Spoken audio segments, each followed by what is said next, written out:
We are going to learn about pantothenic acid, which is classified as water-soluble vitamin. It is also known as vitamin B5. The name pantothenic is derived from a Greek word pantos, meaning everywhere. It gives an indication of the wide distribution of this vitamin in nature. The structure of pantothenic acid consists of a pantoic acid and beta-alanine.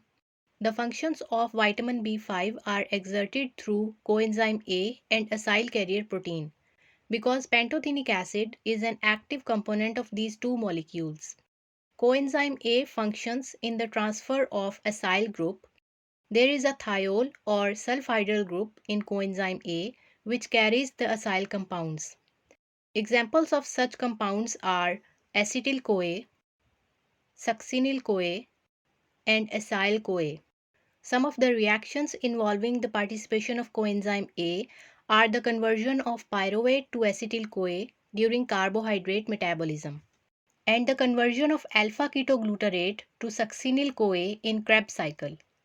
Fatty acids are activated by reacting with coenzyme A to form fatty acyl-CoA.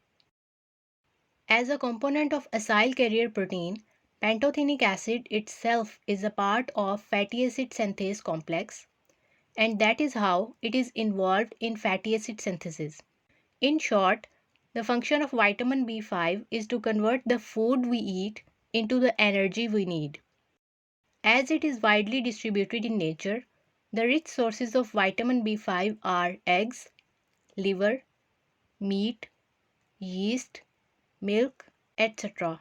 Coming to the clinical indications, pantothenic acid deficiency have not been reported in humans, but there is an ailment called burning feet syndrome that is linked to vitamin B5 deficiency. Its symptoms are pain and numbness in toes, sleeplessness, and fatigue.